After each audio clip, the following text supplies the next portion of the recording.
As creators, we all go through many challenges, but there's two that I think we all face in abundance, and that's overthinking and just not doing enough. And I found this clip from Benedict Cumberbatch, which I think just encapsulates this beautifully. Just stop thinking, worrying, looking over your shoulder, wondering, doubting, fearing, hurting, hoping for some easy way out. Struggling, grasping, confusing, itching, scratching, mumbling, bumbling, grumbling, humbling, stumbling, numbling, rambling, gambling, tumbling, scumbling, scrambling, hitching, hatching, bitching, moaning, groaning, honing, boning, horse shitting, hair splitting, nitpicking, piss trickling, nose sticking, ass gouging, eyeball poking, finger pointing, alleyway sneaking, long waiting, small stepping, evil eyeing, back scratching, searching, perching, besmirching, grinding away at yourself. Stop it and just do. Honestly, I've been thinking about this a lot because there's one question I get asked all the time, and that's how do I get better at making content? And my answer is always simple. Just create. Stop overthinking, stop trying to find the perfect niche, stop worrying about whether you're good enough, and just do. Because the truth is, the biggest killer of our creativity and moving forward is analysis paralysis. We spend so much time planning where we want our content to be a year from now, imagining this like perfect path, and we lose sight of what really matters, which is the content we're creating today, the journey. I used to fall into this trap all the time, and I still kind of do. I overthink everything. I try to map out this strategy for where my content is gonna go. And I think if I make this type of video now, this will lead me down this path that will create this perfect channel in the future. And while I think it's sometimes good to do that, it is just a killer of your own output. I'm just gonna say it again, you just need to create. Because if you think about it like this, the more content you put out, the more you'll learn and grow. Your skills will compound over time. Think about it, if you commit to posting every single week, imagine how much better you'll be at creating in 2 to 3 years' time.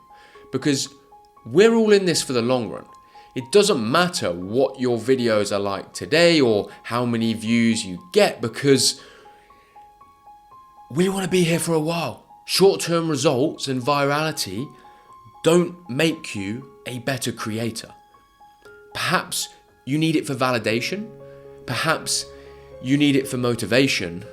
But at the end of the day, if you have a video go viral, it doesn't make you any of a better creator. What makes you a better creator is honing your craft over a long period of time by doing the thing, creating the content, and exposing yourself to different forms of inspiration. I've been reading this book recently by Rick Rubin called The Creative Act, A Way of Being, and it's about kind of how artists should become more aware of all of the different things around them that could inspire them. And I love this quote. The objective is not to learn to mimic greatness, but to calibrate our internal meter for greatness so we can better make the thousands of choices that might ultimately lead to our own great work.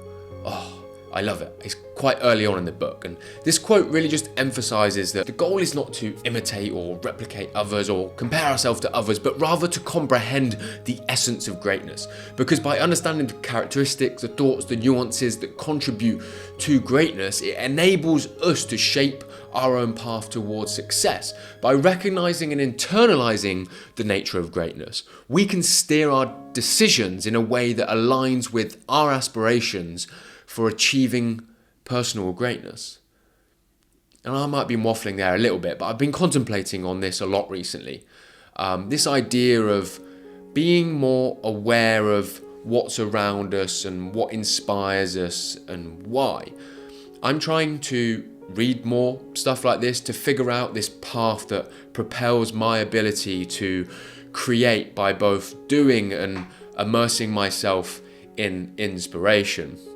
And I'm thinking, how can I do more? How can I be inspired more by more things? And this can be from reading books, going to new places, watching movies, becoming more self-aware, and then constantly taking action, constantly looking for new ways to be inspired, and actually recognizing what's inspiring me.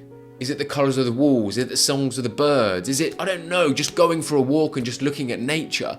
And I'm not really into this wishy-washy shit, I'm gonna be honest, but I've been thinking, does immersing yourself in more things and being more self-aware about the tiniest of details that seem cool that would usually go unnoticed impact your subconscious over time and lead you to ultimately being more creative whilst you're doing the thing?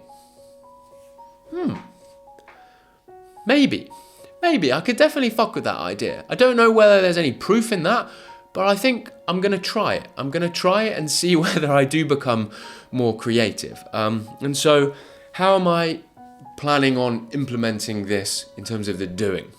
And so for me, I'm gonna start a weekly vlog in a few weeks to force me to do more, to film in different ways, to think of new ideas, to expose myself to different methods of creating content in a really raw format that doesn't need to be overthought. Don't know if that's a word, but we're going with it. My goal is not growth in views or numbers. My goal is growth in my ability to create.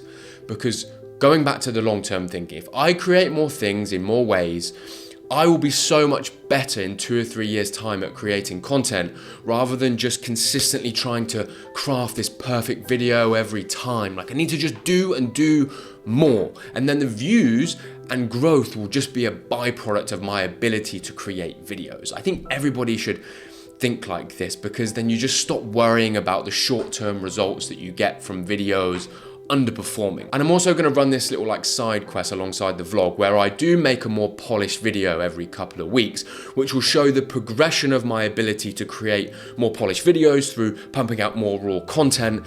And it will be like this sort of more efficient storytelling kind of video with B-roll, maybe some animations, and my vlogs will be like the behind the scenes of that. And I'm thinking over time this will develop. But the fear I have in my head is, should I do this on one channel? Will people like the vlog? Will it hurt my reach? Actually, it doesn't really matter because it's building trust and my ability to create. What if I combine my vlog and the more polished video and merge them together over time? I could be like Matt Diavella, but I don't know if I want to do content like that. I still kind of want it to be for creators. How can I still steer my content in the direction of creators? Maybe I could do more of this on my short form content, but then that might also impact reach and my views on that channel. And that's where I make most of my money. And I'm like, Ben, shut the fuck up, stop overthinking, and just do.